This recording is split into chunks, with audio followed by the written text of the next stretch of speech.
Bonjour, comment tu vas? Nous sommes rendus aujourd'hui au deuxième dimanche du temps de l'Avent, ce grand temps de préparation que l'Église nous offre pour nous préparer à accueillir le Seigneur qui arrive. Et ce dimanche, ce que je contemplais, c'est l'action de l'Esprit Saint dans ce processus de préparation. En contemplant la personne de Jean-Baptiste qui reçoit une parole du Seigneur pendant qu'il est dans le désert, et cette parole le pousse à sortir de lui-même pour parcourir toute la région du Jourdain en annonçant un baptême de conversion et de pardon des péchés.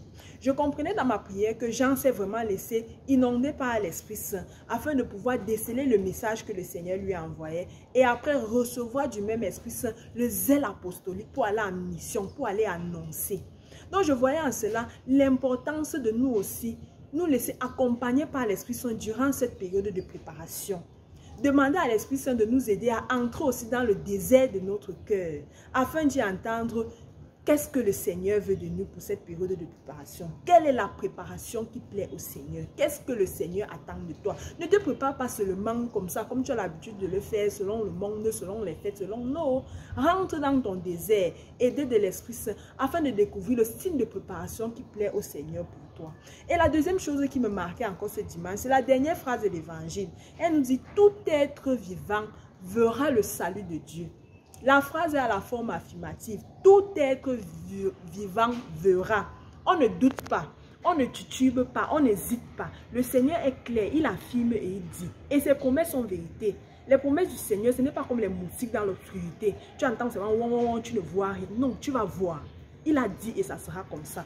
Mais maintenant, il dépendra à chacun d'accueillir le salut ou de ne pas l'accueillir. Chacun va décider si tu accueilles le salut ou tu ne l'accueilles pas. Et si tu veux accueillir le salut, c'est très simple. L'Évangile donne toutes les indications. Aplanir le chemin, rendre droit les sentiers, prépare la route et consort et consort. Il ne s'agit pas de commencer à vous donner les routes dans ton quartier ou quoi que ce soit. Non, il s'agit d'aplanir les chemins que tu auras découverts en rentrant dans ton propre désert. Ces petits détails-là du quotidien qui parfois t'échappent.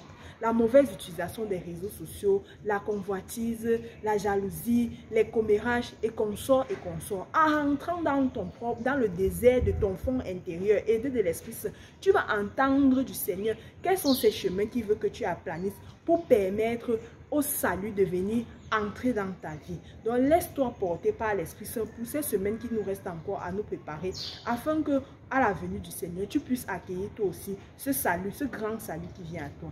Très bon dimanche à toi et bonne méditation.